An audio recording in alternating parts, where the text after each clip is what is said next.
চমৎকার একটি তাফসির মাহফিল আসার জন্য বসার জন্য সুযোগ করে দিলেন। আমরা কালিমাতুশ শুকর আদায় করি, পড়ছি আলহামদুলিল্লাহ।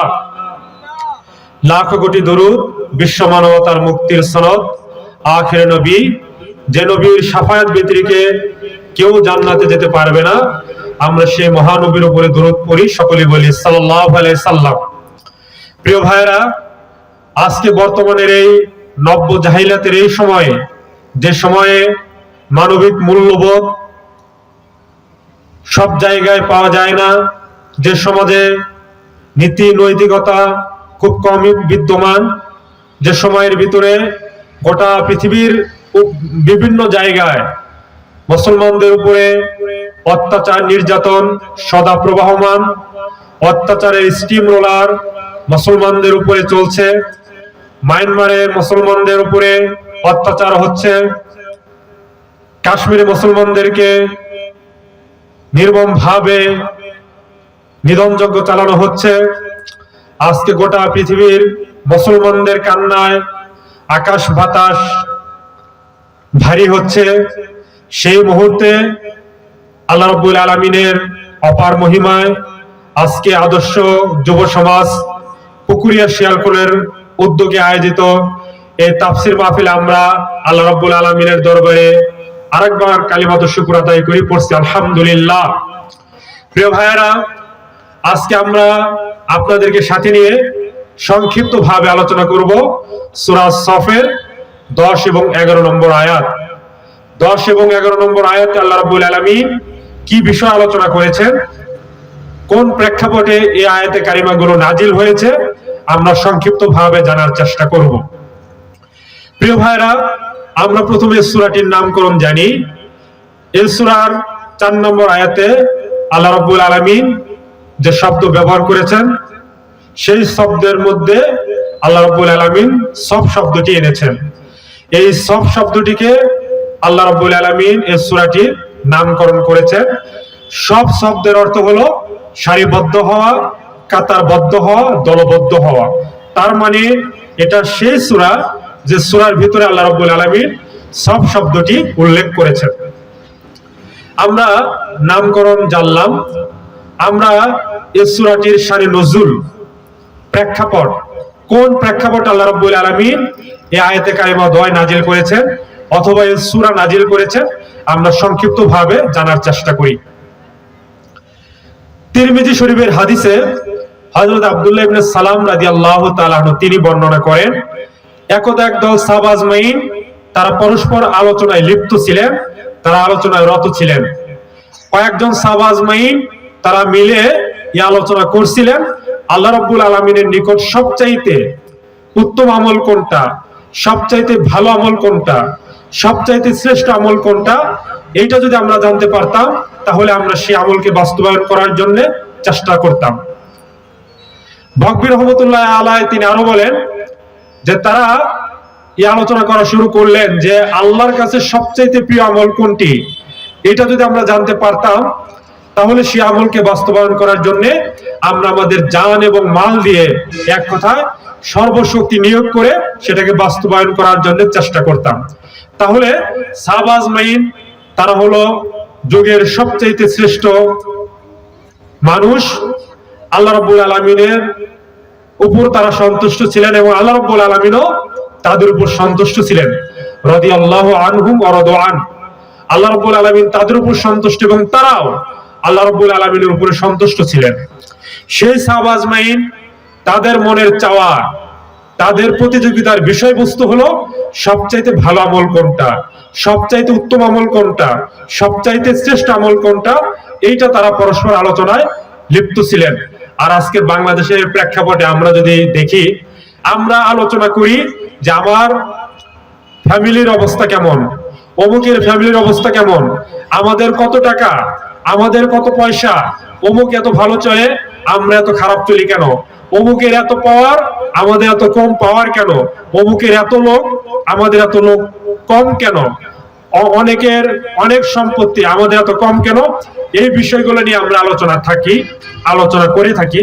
কিন্তু সাহাবা আজমাইন তারা আলোচনা করছিলেন সবচেয়ে ভালো আমল কোনটা, শ্রেষ্ঠ আমল কোনটা, উত্তম আমল কোনটা।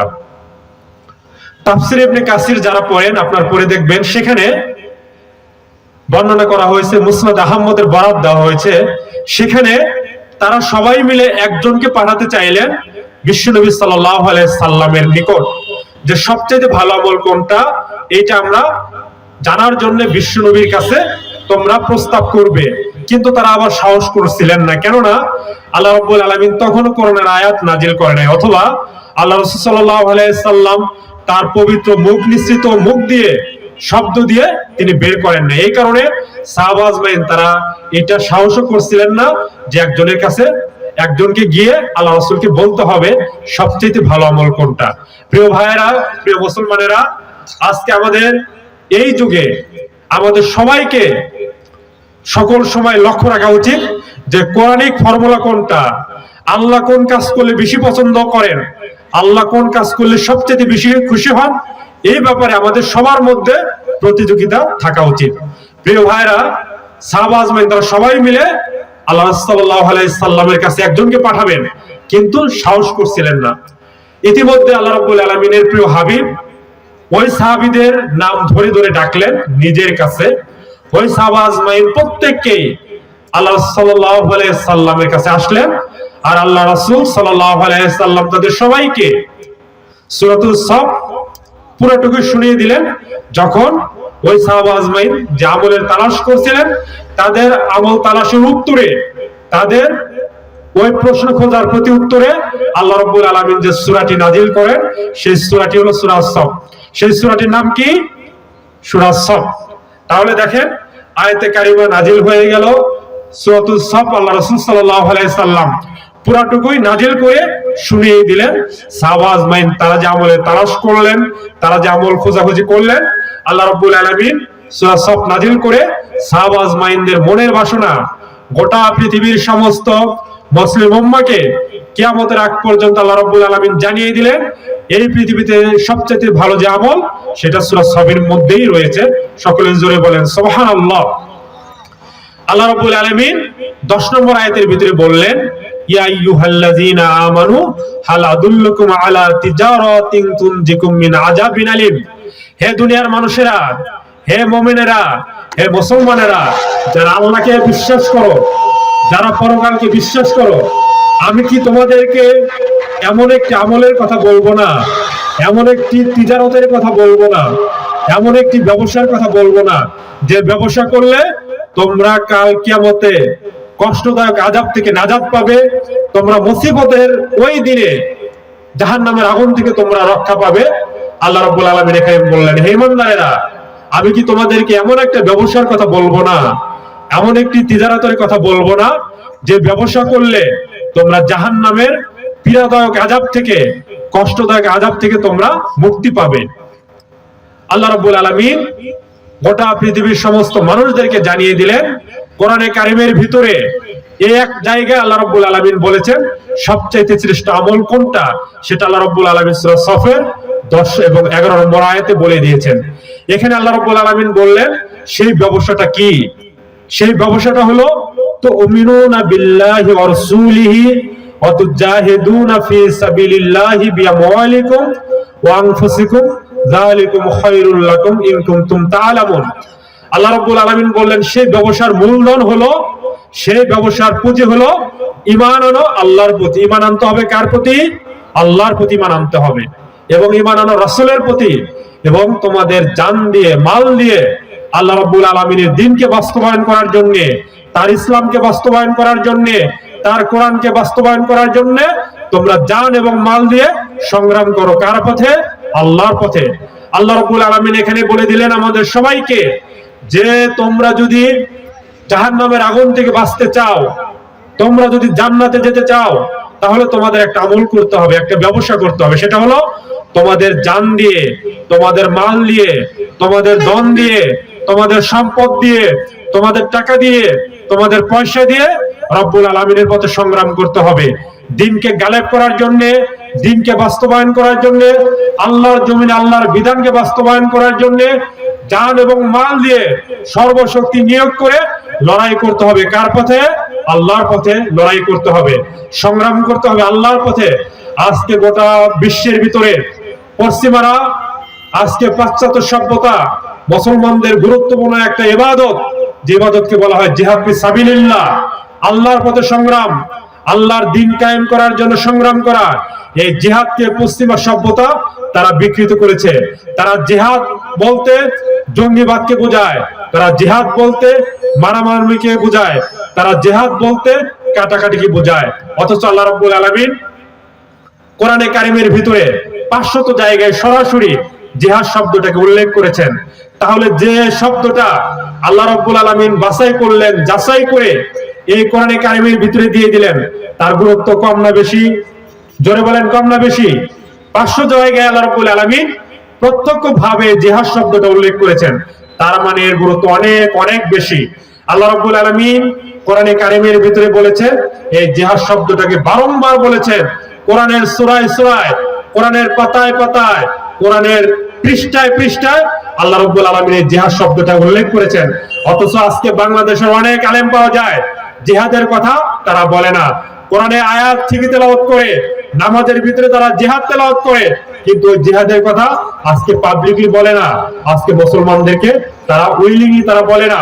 অথচ দেখেন আজকে এই পাশ্চাত্য সভ্যতা তারা মিডিয়ার মাধ্যমে, তারা তথ্য প্রযুক্তির মধ্য দিয়ে মুসলমানদেরকে জিহাদ শব্দটাকে বিকৃত করেছে।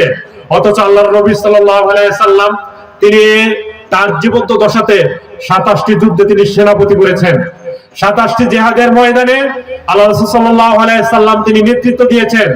83টি যুদ্ধে আল্লাহ রাসূল সাল্লাল্লাহু আলাইহি সাল্লাম তিনি অংশগ্রহণ করেছেন। তার প্রত্যেকটা সাহাবা আজমাইন এই জিহাদ করার জন্য তারা নিজেদের জীবনকে বিলিয়ে দিয়েছেন।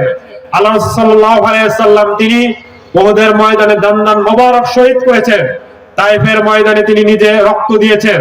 এইভাবে আল্লাহ রাসূলের একজন সাহাবা আজমাইন পাওয়া যাবে না যারা আল্লাহর জমিনে আল্লাহর দ্বীন কায়েম করার জন্য জিহাদের ময়দানে তারা অবতীর্ণ হয় নাই। আজকে মনে রাখতে হবে, আমাদের সবাইকে বুঝতে হবে যে আলেম, যে বক্তা, যে ইমাম, যে মুয়াজ্জিন এই জিহাদের কথাকে বলতে চায় না, এই জিহাদকে তারা বিশ্বাস করে না, এই জিহাদের কথা আসলে তারা এড়িয়ে যায়। মনে করতে হবে তাদের আল্লাহর প্রতি ইমানের কমতি আছে, তাদের আল্লাহর প্রতি, আল্লাহ রাসূলের প্রতি ইমানের কমতি রয়েছে। প্রিয় ভাইরা, দেখেন আল্লাহ রাব্বুল আলামিন এই পৃথিবীতে একটা আমল করেছেন, একটা আমল দিয়েছেন, যে আমলটা কখনো ওই জিহাদি থাকে, ওটা কখনো ফরজ মানে ফরজই থাকে, ফরজের নিচে আসে না। আজকে আমরা জানি নামাজ ফরজ হয়, নামাজ ওয়াজিব হয়, নামাজ সুন্নত হয়, নামাজ মুস্তাহাব হয়। আজকে রোজা, রমজান মাসে রোজা রাখা এটা ফরজ, কিন্তু অন্যান্য সময় রোজা রাখা এটা নফল। হজ একবার করার জীবনে ফরজ, অন্যান্য সময় নফল। অথচ আল্লাহ রাব্বুল আলামিন কোরআনে কারিমের ভিতরে যে পরিভাষা ব্যবহার করেছেন সেটা হলো জিহাদ। এই জিহাদ কখনো ওয়াজিব হয় না, এই জিহাদ কখনো সুন্নত হয় না, এই জিহাদ কখনো নফল হয় না, এই জিহাদ কখনো মুস্তাহাব হয় না। আজকে আমাদের সমাজে অনেক আলেম, অনেক মৌলবী তারা জিহাদের আলোচনা যদি শুনে, তাদের সামনে যদি করা হয়, তাদের মুখটা কালো হয়ে যায়। অথচ মনে রাখতে হবে প্রিয় ভাইরা, আল্লাহ সাল্লাল্লাহু আলাইহি সাল্লাম এই জিহাদে অবতীর্ণ হওয়ার কারণে বিশ্বনবী সাল্লাল্লাহু আলাইহি সাল্লাম বদরের ময়দানে তিনি যে জিহাদ পরিচালনা করলেন, ওই জিহাদ পরিচালনা করতে গিয়ে বিশ্বনবী সাল্লাল্লাহু আলাইহি সাল্লাম তিনি ফরজ রোজাকে বাদ দিয়েছেন। বিশ্বনবী সাল্লাল্লাহু আলাইহি সাল্লাম তাবুক অভিযানে, তাবুকের জিহাদে বিশ্বনবী সাল্লাল্লাহু আলাইহি সাল্লাম এই জিহাদ করতে গিয়ে তিনি 9 ওয়াক্ত নামাজ কাজা করেছেন। যে ইবাদতের কারণে নামাজ ছাড়া যায়, নামাজ কাজা করা যায়, যে ইবাদতের কারণে রমজান মাসে রোজা পরিত্যাগ করা যায়, সেই জিহাদ সম্পর্কে যারা বাজে কথা বলবে, যে জিহাদের আলোচনা শুনলে যারা অবহেলা করবে, মনে রাখতে হবে তারা মুমিন নয়, তারা মুনাফিক। চিল্লা বলেন ঠিক কিনা? জোরে বলেন ঠিক কিনা? আজকে বিশ্বনবীর জীবন থেকে শিখতে হবে আমাদের। বিশ্বনবী হাদিসের ভিতরে বলেছেন, আইয়ুল আমালি আফদল, ক্বালা ইমান বিল্লাহ ওয়া জিহাদ ফি সাবিলিল্লাহ, সবচেয়ে সর্বোত্তম আমল হলো আল্লাহর রাস্তায় জিহাদ করা, আল্লাহর প্রতি ঈমান আনা এবং তার জমিনে তার দ্বীনকে গালেব করার জন্য জিহাদের ময়দানে অবতীর্ণ হওয়া। প্রিয় ভাইরা, আমাদের মনে রাখতে হবে আল্লাহ রাসূল সাল্লাল্লাহু আলাইহি সাল্লাম তিনি নিজে এই জিহাদ করেছেন, তার সাহাবা আজমাইন তারাও জিহাদ করেছেন।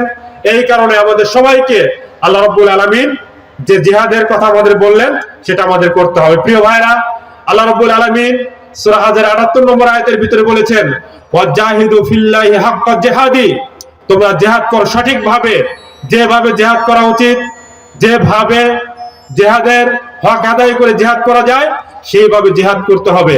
আল্লাহ রাসূল যেভাবে জিহাদ করেছেন, আল্লাহর রাসূলের সঙ্গী সাথীরা তারা যেভাবে জিহাদের ময়দানে অবতীর্ণ হয়েছেন, আপনাদের আমাদেরও সেভাবে ভূমিকা পালন করতে হবে। তবে মনে রাখতে হবে, জিহাদ অর্থ মারামারি করা না, জিহাদ অর্থ কাটাকাটি করা না। জিহাদ অর্থ হলো খোদার জমিনে খোদার দিনকে প্রতিষ্ঠিত করার জন্য লেখনির মধ্য দিয়ে যারা লেখে, তারা কলম দিয়ে জিহাদ করতে পারে। যারা বক্তা ইসলামের পক্ষে কথা বলার কারণে মুখ দিয়ে তারা যে কথা বলবে, এটা হবে তাদের মুখের জিহাদ।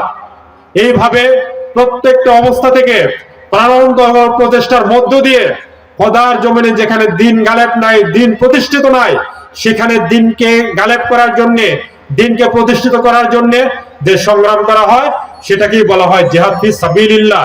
এটা দুনিয়ার কোনো রাজ্য রাজত্ব প্রতিষ্ঠা করার জন্য জিহাদ হবে না। জিহাদ হবে শুধুমাত্র খোদার জমিনে খোদার দিনকে গালেব করার জন্য। আর জিহাদ কোন পর্যন্ত চলবে? বিশ্বনবী সাল্লাল্লাহু আলাইহি সাল্লাম হাদিসের ভিতরে বলেছেন, কিয়ামত পর্যন্ত জিহাদ চলবে। কোন পর্যন্ত জিহাদ চলবে ভাইরা? কিয়ামত পর্যন্ত জিহাদ চলবে। এই কারণে আল্লাহ রাব্বুল আলামিন কোরআনে কারীমের ভিতরে বলেন, ওয়াকাতিলুহুম হাত্তা লা তাকুনা ফিতনাতু ওয়া ইয়াকুনা আদ-দীনু কুল্লুহু লিল্লাহ। তোমরা লড়াই চালিয়ে যাও, তোমরা জিহাদ চালিয়ে যাও, যে পর্যন্ত না খোদার জমিনে খোদার বিধান পরিপূর্ণভাবে বাস্তবায়ন না হয়, আল্লাহর কোরআন পরিপূর্ণভাবে জমিনে প্রতিষ্ঠিত না হয়, যে পর্যন্ত না এই জমিন থেকে ফিতনা ফাসাদ চিরতরে দূর হয়ে যায়, ততক্ষণ পর্যন্ত জিহাদ করতে হবে।